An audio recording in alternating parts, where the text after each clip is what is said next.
अर्जेंटिनामध्ये सध्या एक विषय जोरदार पेटलेला आहे। तो विषय म्हणजे गर्भपाताच्या कायद्याचा। नेमकं काय आहे हे संपूर्ण प्रकरण आपण समजून घेऊयात।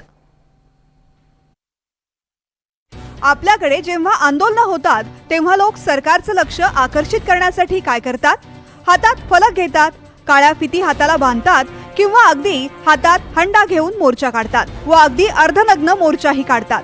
मात्र अर्जेंटिनाच्या रस्त्यावर सरकार विरोधात काढलेला हा मोर्चा थोडा वेगळा आहे। इथे एका निर्णयाविरोधात हजारो लोक रस्त्यावरती उतरलेत। ब्युनोस आयर्समध्ये रॅली काढली गेलीये खरी, मात्र रॅलीकडे लक्ष वेधण्यासाठी या लोकांनी थेट गर्भासारखा दिसणारा अवाढव्य पुतळाच आणला होता। त्यांना भीती आहे संपूर्ण लॅटिन अमेरिकेत हाच पायंडा पडण्याची। जे अर्जेंटिनामध्ये होतं लोक त्यालाच महत्त्व देतात, म्हणजे अर्जेंटिनात गर्भपाताला परवानगी म्हणजे संपूर्ण लॅटिन अमेरिकेत याचा पायंडा पडेल।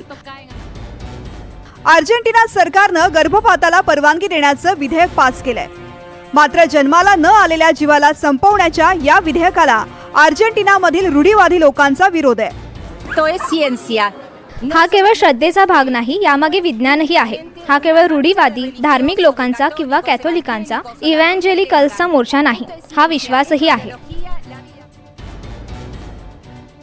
खरं तर असा कायदा जानेवारी 2020 मध्येच तत्कालीन अध्यक्ष अल्बर्टो फर्नांडिस यांनी लागू केला होता।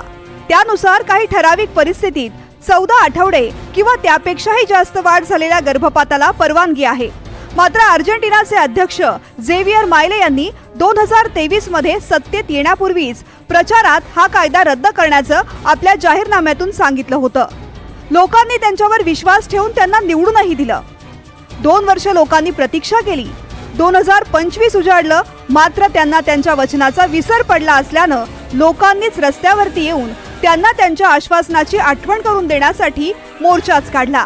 त्यात अनेक कॅथलिक परंपरावादी गटही सहभागी झाले। गर्भपाताला कायदेशीर मान्यता मिळालेली असताना अर्जेंटिनाचे अध्यक्ष झेवियर मिलेई यांच्याकडे आमची एकच आशा आहे, ते अशा गोष्टींना विरोध करतात, सार्वजनिक सभांमध्ये तसं सांगतात। आम्ही त्यांची भाषणं ऐकलीत ना, ते तर आंतरराष्ट्रीय स्तरावरही हे बोलतात। अर्जेंटिनात गर्भपाताला कायदेशीर परवानगी देण्यासाठी 1980 पासूनच आंदोलनं सुरू झाली होती। 2010 उजाडेपर्यंत या आंदोलनाने व्यापक स्वरूपही घेतलं। तरी सुद्धा आणखी 10 वर्षांनी म्हणजे 2020 मध्ये गर्भपाताला मंजुरी मिळाली।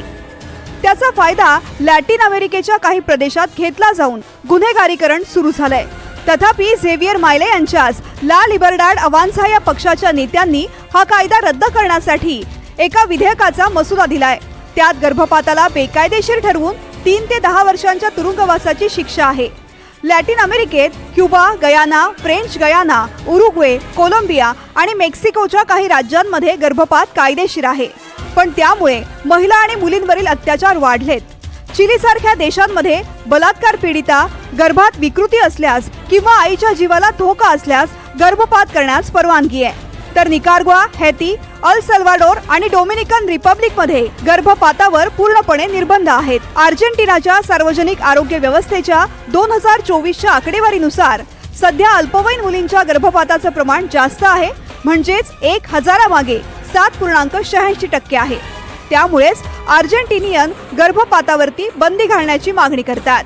Bureau report, NDTV Marathi.